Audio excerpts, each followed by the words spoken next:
Thousands of mourners pay their respects to Pope Francis, who died Monday. 150 university presidents sign a letter criticizing President Trump, saying he's overreaching when it comes to higher education.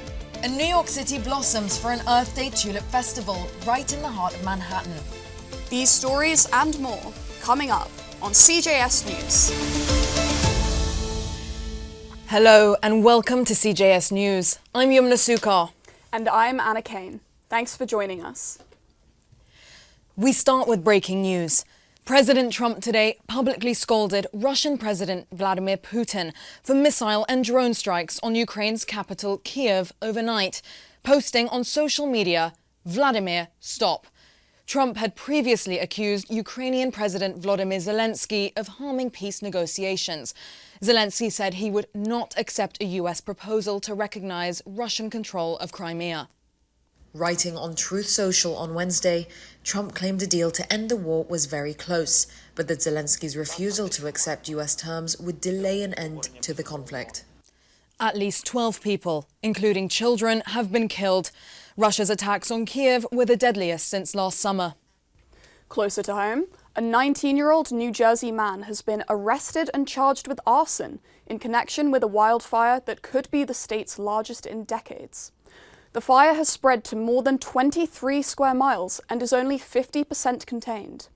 No injuries or deaths have been reported. The mourning period continues for Pope Francis. The faithful, along with church and world leaders, are converging on the Vatican. The Pope's funeral is set for Saturday. Thousands of mourners from around the world are paying their respects to Pope Francis. The Pope will lie in state at St. Peter's Basilica for the next 2 days. His funeral is set for Saturday. President Trump and First Lady Melania Trump will attend the funeral along with numerous other leaders and heads of state. Francis was the first Latin American and Jesuit leader of the Catholic Church and was considered progressive for his stance on social justice issues, climate change, and empowering women in the church. The Vatican said the 88-year-old pontiff died on Easter Monday of a stroke and heart failure. Following the funeral, cardinals will meet in the Sistine Chapel for what's known as the Conclave, where they'll elect his successor. Disgraced movie mogul Harvey Weinstein is back on trial in Manhattan after his 2020 rape conviction was thrown out. Weinstein's conviction was a landmark for the Me Too movement. CJS reporter Ruby Rohn is at the courthouse in Lower Manhattan. Ruby? The trial is currently underway. The prosecution said in their opening statement that Weinstein used his power to prey on women. And the defense is planning to comb through inconsistencies in testimonies by the women taking the stand. Weinstein's 2020 conviction was overturned last year after an appeals court ruled it had been tainted by egregious judicial rulings and prejudicial testimony. Weinstein is now being retried, accused of sexually abusing a former television production assistant, an aspiring actress, and a model. He has pleaded not guilty. It's worth pointing out that of the 12 jurors, 7 are women and 5 are men. That's 2 more women than Weinstein's first trial 5 years ago. In Lower Manhattan, Ruby Rohn, CJS News. Thanks, Ruby. The International Monetary Fund has warned of severe disruption to the global economic system. The IMF blames the disruption on President Trump's tariffs and high levels of uncertainty around consumer confidence. The UN agency expects economic growth to dip this year, saying a trade war is likely to lead to significant slowdown across the global economy. The US and China will experience the biggest downgrade among major economies, according to the IMF. This comes as US stocks tumbled and markets were rattled earlier this week after President Trump threatened to replace Federal Reserve Chair Jerome Powell. Trump has since said he will not fire Powell. Yesterday, 12 states, including New York and Connecticut, sued the president over his tariff policy, arguing that only Congress has the power to impose tariffs. Could Meta be forced to sell both WhatsApp and Instagram? The tech giant is in court this week, facing an antitrust lawsuit by the Federal Trade Commission. The FTC says Meta has a monopoly on social networking and has engaged in anti-competitive acquisitions to protect its dominant position. This after Meta's acquisition of Instagram and WhatsApp, each with 2 billion users. The trial began last week. Facebook founder Mark Zuckerberg defended the company in over 10 hours of testimony.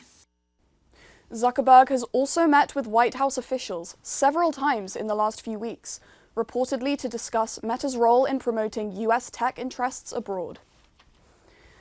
This week, over 150 college presidents joined forces and co-signed a letter condemning the Trump administration's involvement in higher education.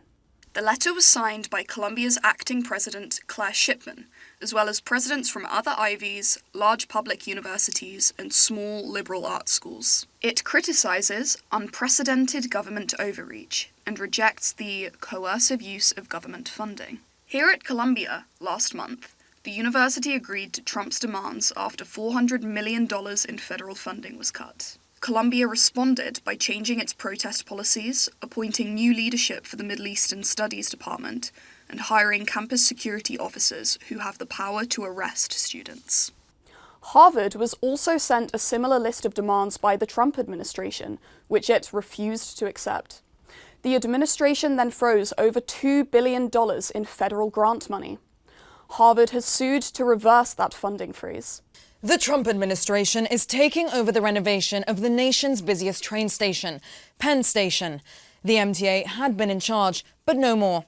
CJS reporter Carolina Pedrazzi is live from Penn Station with the latest. Carolina? Thank you, Yumna. Over 600,000 commuters pass through here every day. So how will the federal intervention make the station better? The Trump administration is taking control of the long-stalled $7 billion renovation of Penn Station. The MTA had been in charge, but federal officials say it's time for a reset. DOT Secretary Sean Duffy criticized the MTA and its history of inefficiency, waste, and mismanagement. Governor Hochul called the federal takeover a win and a money saver for New York. Taxpayers, she said, will be spared billions of dollars.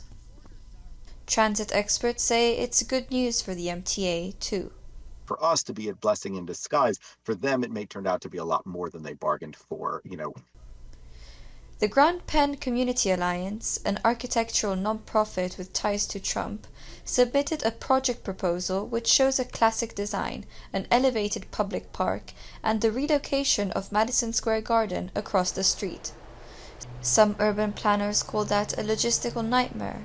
Others say there's an even bigger problem. So the biggest problem with Penn Station isn't even in New York.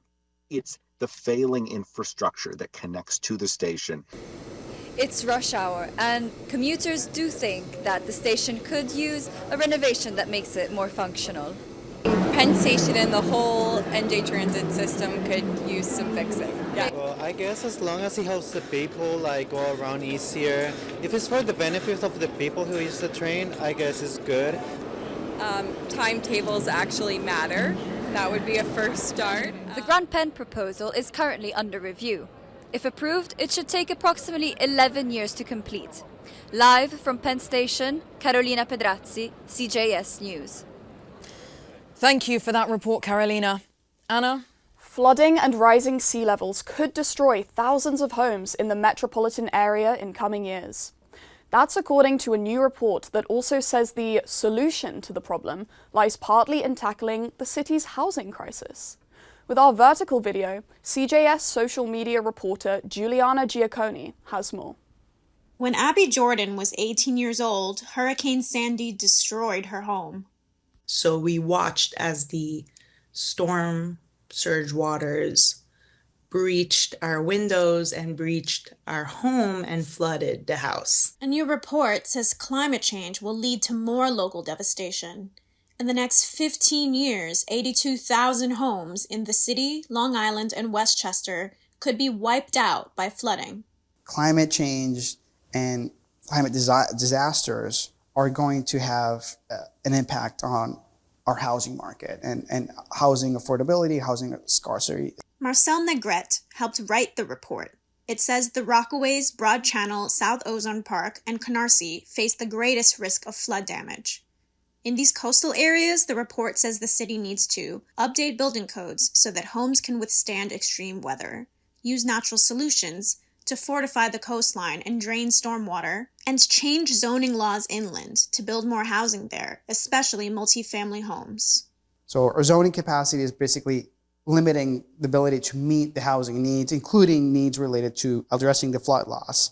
Negrete says strict zoning has been pushing housing development in coastal areas, and that's just not sustainable. But the coast has higher property values, which entices developers. In recent years, a little less than 14% of the houses built there targeted low-income households. They would much rather make another luxury housing development, like at One Ocean Drive out in Coney Island near Seagate, instead of fortifying or helping to raise the homes of people who already live here. In Brighton Beach, Juliana Giacconi, CJS News. Thank you for that report, Juliana. Yumna? Some sad news for pistachio lovers. Trends on social media have gone nuts for the bright green kernel, meaning you can expect to pay more as shortages sweep supermarkets. This year, pistachio prices have increased by nearly $3 a pound, in part because of last year's poor harvest. But economists also say they are growing scarce because they're in high demand. Pistachios have become a popular addition in certain chocolate bars, known as Dubai chocolate, a trend started by an Emirati chocolatier which boomed on social media apps like TikTok. Leading chocolate makers have created their own versions of the pistachio-filled bars, which is only worsening the shortage. And finally, we end with a tribute to Earth Day, which was this past Tuesday. CJS reporter Christine Stoddard joins us live on the Upper West Side, where she's taking time to stop and smell the roses, or in this case, the tulips. Christine? I'm at the West Side Community Garden for the spectacular Tulip Festival. Back in November, volunteers planted thousands of bulbs to have them bloom in time for Earth Day and pay homage to the birds and the bees. Meet beekeeper Nick Hofly. He and his wife Ashley spend their time prepping bee crates, each with 10,000 bees and one queen to help pollinate local plants. So you might look at a bee and not realize that it's impacting your life, but we really rely on bees as being substantial pollinators of our food systems and of our ecosystems. And without them, we really don't have another way to fill that niche for providing pollination. Many bee species in New York are threatened, even disappearing, because of things like climate change, shrinking habitat, and chemicals used in agricultural production. To help the bees make a comeback, the Hoflies sell their bees to anyone who will come to their Astoria shop to pick them up. Honeybees are reliable pollinators, especially when it comes to native plants. The key to planting native plants is the fact that those plants already live in harmony in our ecosystem, and they're not going to endanger any other species. At the Tulip Festival, organizers say these beauties are native to Europe, not the Upper West Side. But there's still a salute to Mother Nature and a reminder to enjoy the great outdoors, even in New York City. Well, we just have less and less outdoor space in New York, which is really a shame. I think kids need to, and adults too, but for some adults maybe it's too late, need to notice the plants and animals around us. The festival officially runs through April 27th, but the flowers will start to fade in a week or two after that, so soak them up while you still can. Live on the Upper West Side, I'm Christine Stoddard for CJS News. Thanks so much, Christine. Anna, I can't but not admit the fact that the Upper West Side is putting the UK to shame. We don't have tulips back home. We don't have any sort of bright colours or anything. And I mean, just watching Christine's package now makes me feel so ashamed. Yeah, we also don't have the sun. Valid. Hence why we look translucent. Well, on that note, that's it for now. I'm going to leave it there. Thanks for watching CJS News. I'm Yumna Sukar. And I'm Anna Kane. Thanks for being here. We'll see you next time.